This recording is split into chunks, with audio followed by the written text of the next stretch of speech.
Okay, so today is July 10th, 2022, and this is an interview, not exactly an interview, but an encounter that I've been looking forward to because it's a conversation between me and William Camacaro, a Venezuelan who lives in this country, who has played a major role in building a solidarity movement for Venezuela in very, very difficult conditions where many Americans, majority, and many even on the left, are misinformed about the reality of Venezuela and have, in one way or another, supported the U.S. narrative of Venezuelan being a dictatorship. I mean, I've heard that phrase used to describe Maduro by supposedly progressive people, including Latino people. And so William has been working under those circumstances for the last few years. He started this work when Chavez was president, when Chavez was alive, and that's when I met him. And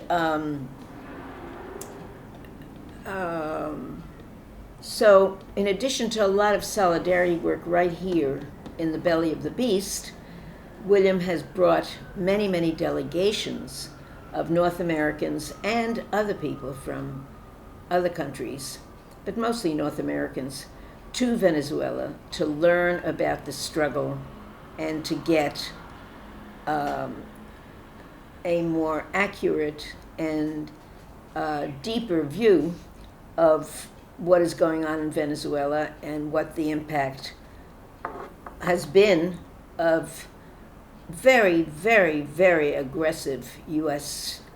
intervention that has taken a form that Americans often don't recognize. You know, it's like with fascism. People often say there's no fascism in this country because it doesn't look like we're not in concentration camps. So the same with imperialism and U.S. intervention. A lot of people look at U.S. intervention in simplistic ways and say, well, it's not like Vietnam. There aren't 100,000 troops in Vietnam, in Venezuela, and you don't have helicopters night and day dropping bombs, and you don't have napalm, and you don't have this, and you don't have that. So U.S. is not intervening. But the empire moves in sophisticated ways and doesn't remain the same. So the idea that we're going to recognize what the United States is doing by comparing it to what happened either in Vietnam or even in Central America, where I was a solidarity activist during the war in when the United States was very actively involved in Central America, which it still is actively involved, but it had much more openly interventionist tactics at that point. So that's the context of Venezuela, in which William has worked. And I met him on my first trip to Venezuela. I've been to Venezuela 4 times since 2010, and all the times have been with my friend and comrade, William. So the first time was my first trip. I think we were trying to remember when it was. I think it was 2010, may have been 2009. My second trip was a few years later, at the last year of Chavez's life. It was Chavez's last birthday. I can't remember. His birthday's in August, I think. July. In July? So it was his birthday, his last birthday on this planet. We were there. So that was my second trip. My third trip was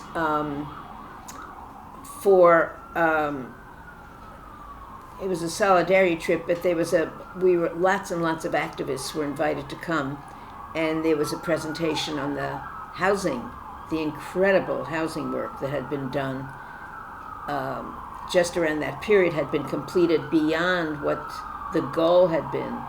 And there was public housing, new public housing for thousands of people. And this was a conference about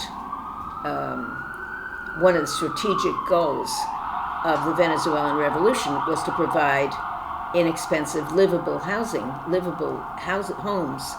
for people who had never had, who had lived in horrible conditions before.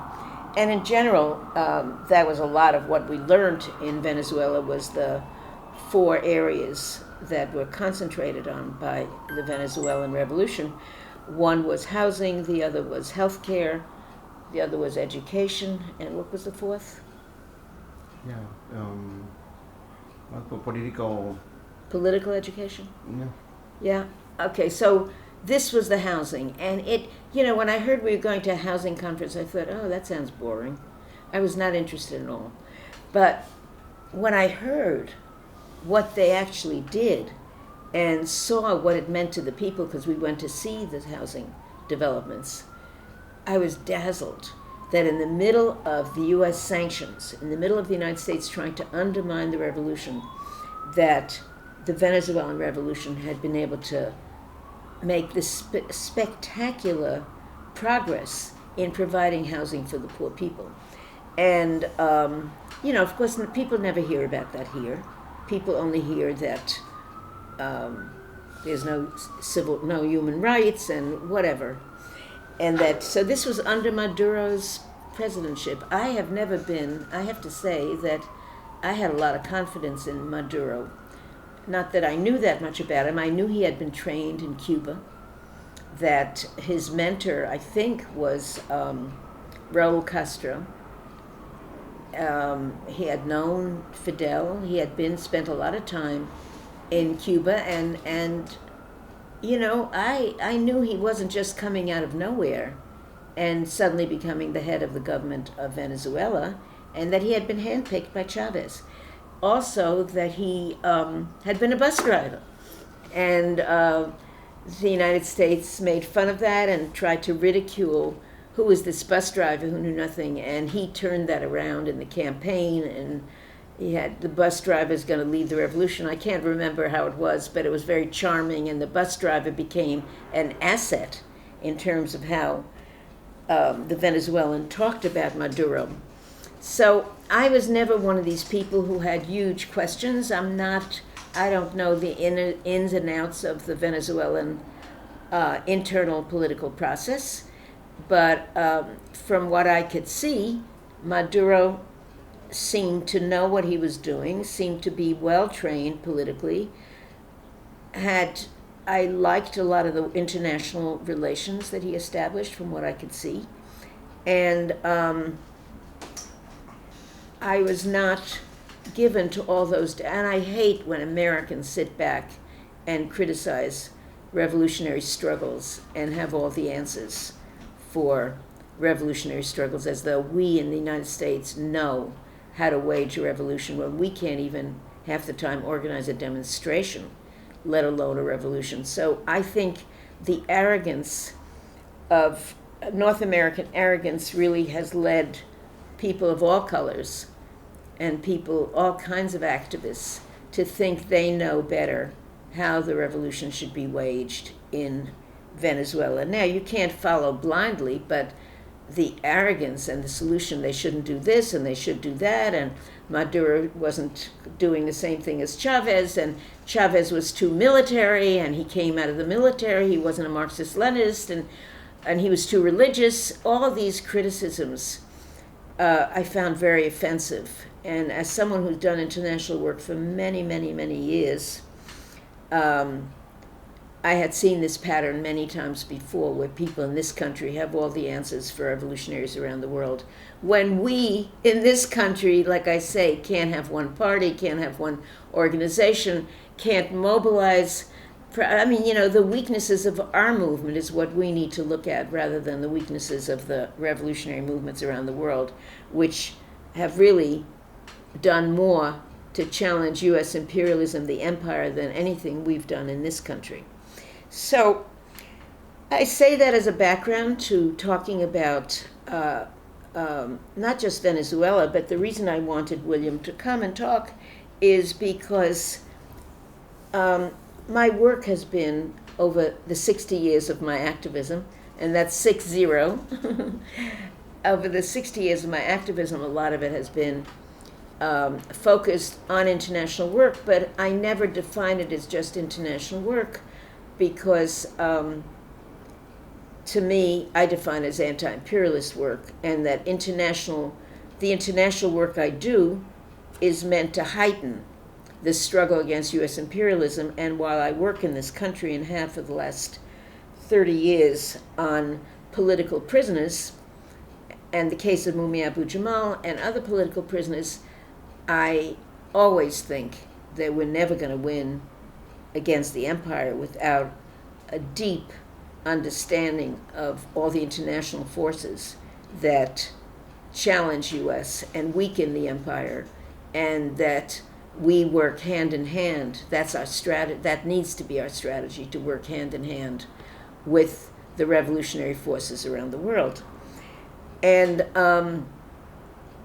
so I wanted to talk so this is a case in point. I mean, I've been to many countries. I've represented Mumia and the Mumia movement in, I believe, at least 10 different countries over the years.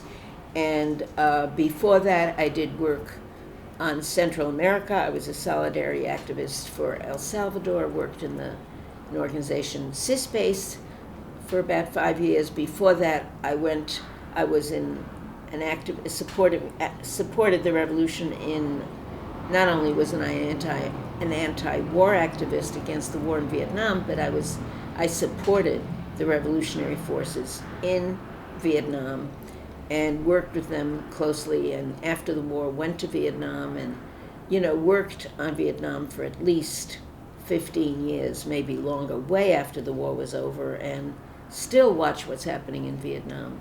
And was very, very excited to find out that about a year ago, the United States, thinking, of course, because of its economic domination of a lot of the poorer countries in the world, tried to get Vietnam. I can't believe this.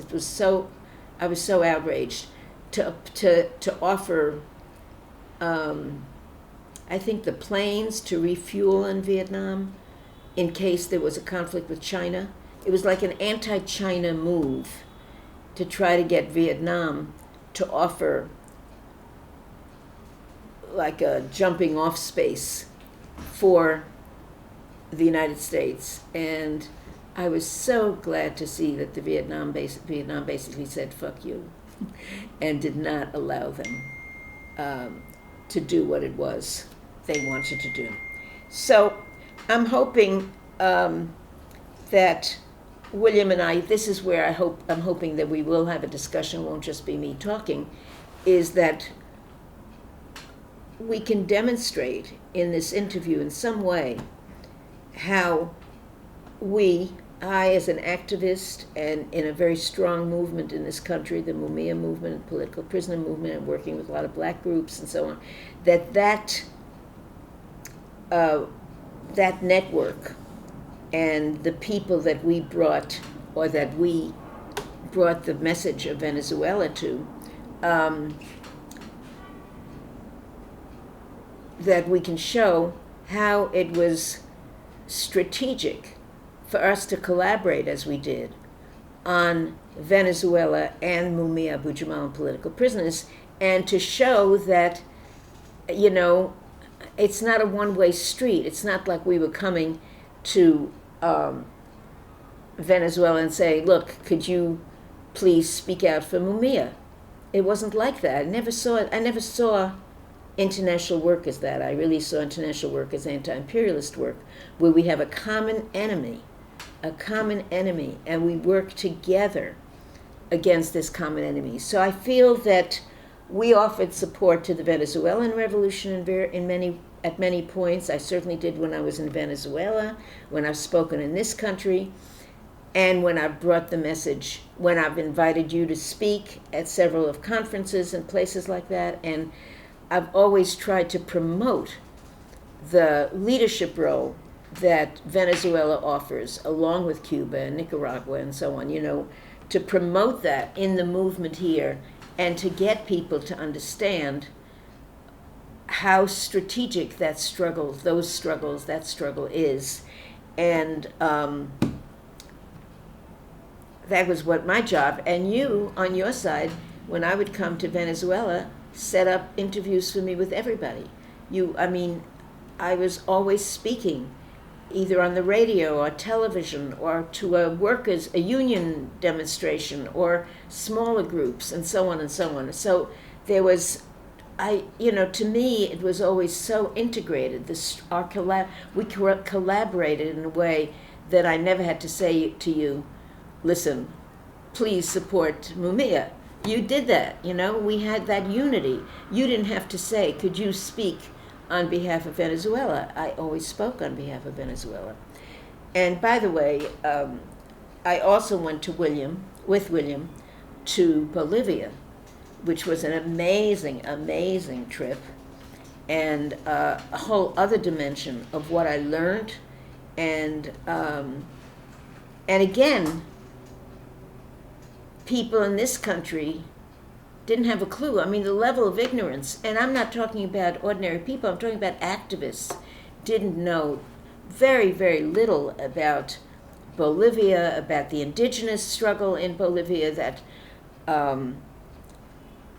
Evo Morales not only was an indigenous person himself, but he spoke for the indigenous people. And one of the highlights of my trip to Bolivia that William organized was one to Chavez. Is that what it's called? Oh my God. We drove for hours on a very uncomfortable bus. Everybody was complaining it was too small. And the minute we got there, I thought, oh my God, this was worth every ache and pain from the bus ride. It was so amazing to be there. First of all, without comparing exactly, it looked, it was a jungle setting. And so Bolivia reminded me a lot of Vietnam, because the Vietnamese, of course, fought a lot of the war in jungle settings and with clandestine radio station. And we were visiting the clandestine radio station from which Evo Morales organized a lot of his work.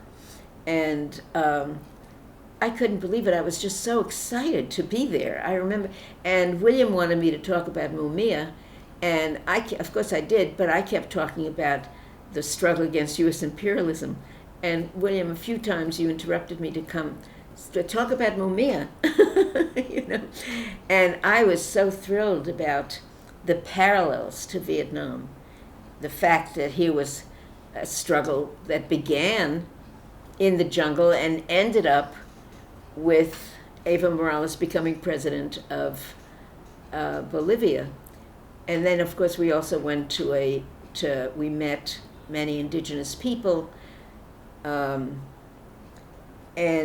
some of the women, and then we went dancing to a festival where I nearly passed out because I was dancing with the people, with the indigenous people who had beautiful dances and food and all that. And up until then, it was near La Paz, so it was high up in the mountains. So it was before I had not been sick.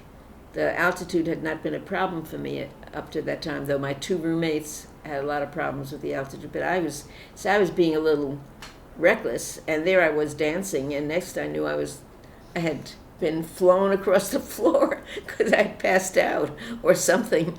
I just, it was too, anyway, but it was wonderful, wonderful, wonderful. And when Evo Morales was overthrown in a coup by the United States, with the key role of the OAS, Almagro, that's how you pronounce his name? Almagro. Yeah, so with him playing a role, it was so disgusting. I was so repelled by what they were doing. And not only that, but then they put in these evangelical people. Evo Morales is this beautiful man, indigenous man, and so the indigenous people have darker skin, and they have different clothing, and it's just so inspiring to see them regain their country under Evo Morales. And all of a sudden, after the coup, you had this blonde woman becoming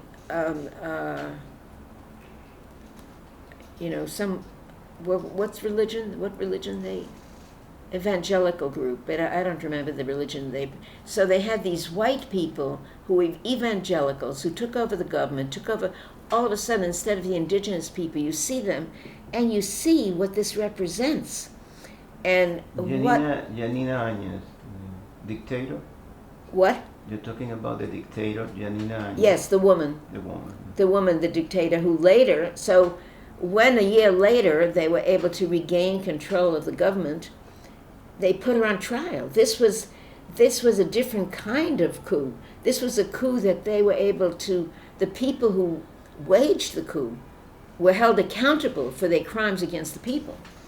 So anyway, that's my overview of these trips that were so inspiring and different, and I learned so much. And all you want to do is offer solidarity. These people waging these struggles do not need our advice on how to wage a revolution. That is not what solidarity is about, especially solidarity coming from the heart of the empire. It was just out. I still get so mad at people who do that and who think they have the answers. And, they have the answers for everything except for how to wage a revolution in this country and how to even build a movement in this country. So that's my overview. And now I wonder if you could say a little bit about how we collaborated over the years and what you think the impact and significance of that collaboration was.